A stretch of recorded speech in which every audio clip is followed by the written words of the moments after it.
ou 13 jours de grève depuis 16 mois, et de nombreuses réunions informelles avec des représentants de la majorité, tout indique que le pouvoir reste sourd. Si le gouvernement compte sur notre résignation, qu'il sache que c'est notre colère qu'il renforce. Pour les personnels, les actions gouvernementales sont vécues comme des gifles, du mépris, et vous en avez parlé, Monsieur le Président. Ces actions vont laisser des traces durables dans les cœurs. La confiance envers le gouvernement est désormais au niveau zéro, et la confiance dans l'action politique est de plus en plus faible, et c'est un danger pour tous. La ministre de l'Éducation se moque de nous, avec des phrases toutes faites, répétées, comme un robot, comme une intelligence artificielle qui serait mal calibrée. Et je vais vous donner quelques exemples. Il y aura des pertes d'heures, mais pas de pertes d'emploi.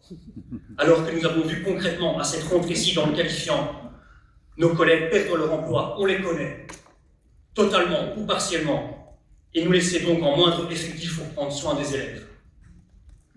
On étend la gratuité jusqu'en P6, prétend-on, on en a parlé tout à l'heure, comme si nous n'étions pas capables de comprendre qu'avec une enveloppe réduite par rapport à la situation actuelle, les besoins ne pourront jamais être rencontrés. Et que, comme d'habitude, nous allons encore mettre de notre poche. Parce que oui, dans notre métier, on paye pour travailler.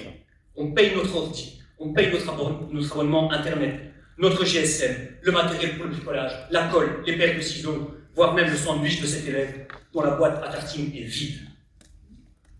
On harmonise la charge horaire sans alourdir, entend-on.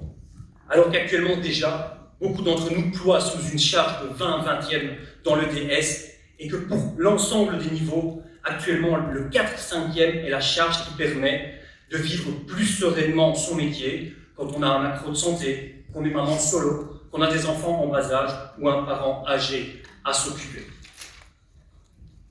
Autre phrase qu'on entend, et si le statut était si sexy, comment explique-t-on la pénurie? Mais parce que le métier est pénible. Vous n'y pensez même pas? Comment peut-on sortir des phrases pareilles? Et de plus, ce statut, c'est précisément ce qui nous protège de l'arbitraire du politique, qui montre de plus en plus ses tendances naturelles à glisser vers un autoritarisme vertical. Et j'en veux pour preuve l'épisode honteux de la circulaire 96-21 paru mardi soir, entre 2 jours de grève, sur la question de la propagande politique en pleine séquence de mobilisation du secteur. Dernière phrase, on maintient la DPPR. Et d'ailleurs, on peut prendre sa DPPR totale à 58 ans et sa DPPR partielle à 55 ans, à la télévision en direct. Alors, Madame la Ministre, si la date de pension actuellement est autour de 63 ans au plus tôt et que vous la limitez à 24 mois, on sait que 63 moins 2, ça fait 61 ans. Mesdames et messieurs les députés, nous connaissons toutes et tous des collègues qui sont parfois devenus des amis, qui risquent de perdre leurs emplois, des temporaires, qui ne comptent manifestement pas dans les tableurs Excel des partis au pouvoir, des ALE, des APE, qui font partie intégrante des équipes et dont l'avenir est incertain. À la tristesse de les voir partir s'ajoute la peur de devoir assumer leurs tâches en plus de ce que nous faisons déjà aujourd'hui. On vous le dit, ce n'est pas possible. Cela se fera au détriment de notre santé ou de la qualité du travail.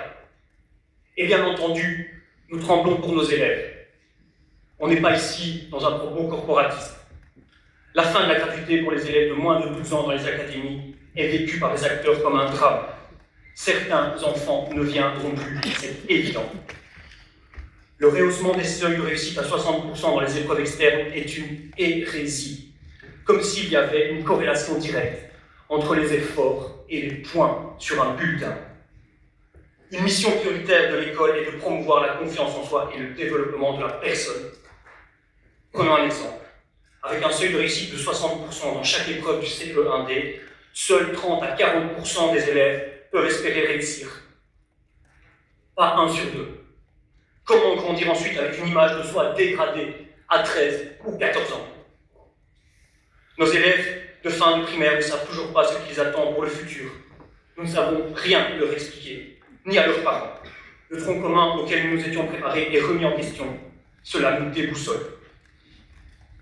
Et nous gardons en nous les images de ces élèves qui ont brutalement dû interrompre leur parcours de formation, mettre fin à leur projet de vie suite à la fermeture unilatérale des 7e TQ. Ces élèves n'ont pas tous poursuivi dans l'enseignement pour adultes, et loin s'en faut. Que deviennent-ils? Cette question nous taraude, elle nous mine. Même si ce n'est pas de notre faute, nous avons le sentiment de les avoir abandonnés. Dans ce contexte, le terme de violence institutionnelle est certainement le plus approprié.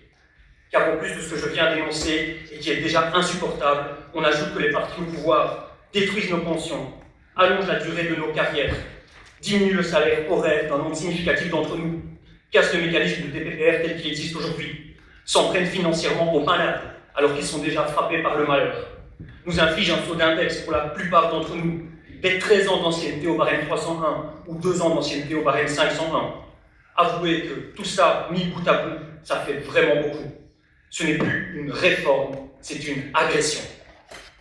Quand on prétend récompenser le travail et que par ailleurs on matraque à ce point un secteur, la conclusion logique qui s'inscrit douloureusement dans notre chair, c'est que notre travail n'existe pas, que nous ne faisons rien, ou certainement pas assez, tout privilégié et fainéant que nous sommes à vos yeux. Et quand ça gronde un peu, la ministre nous sort des diversions sur les signes convictionnels, ou le drapeau belge, ou le point médian, afin de flatter une partie brunâtre de ce qui concerne désormais l'électorat de son parti. Pour nous, qui avons la mission de promouvoir la citoyenneté, le vivre ensemble, qui a entre autres le devoir de mémoire, c'est une abomination. Et franchement, nous ne sommes pas idiots. Nous savons que la situation budgétaire de la Fédération est difficile, mais nous savons aussi que l'école est une mission essentielle dans un État. Nous sommes des gens dévoués, nous y mettons toute notre énergie et tout notre cœur. Et cette mission, faite d'humanité, de relationnel, d'investissement personnel, nous ne sommes pas prêts à l'abandonner pour quelques froides formules mathématiques et économiques portées par une ministre qui semble avoir le niveau d'empathie d'un calibre. Nous voulons le meilleur pour nos élèves. Et si le mode de financement de la Fédération ne permet pas d'atteindre cette ambition, c'est qu'il est obsolète et que la majorité a tellement de tabous qu'elle ne pense pouvoir avancer que dans une seule direction, comme un cheval, avec des œillères, au détriment des élèves, au détriment des personnels, au détriment des familles. Changer le paradigme, car nous ne sacrifierons pas nos ambitions pour nos élèves, ni pour les générations futures, ni nos conditions de travail, ni l'attractivité du métier. Hier, j'étais encore sur plusieurs billets et j'ai pu lire ce calico. Si ces mesures passent, l'éducation trépasse.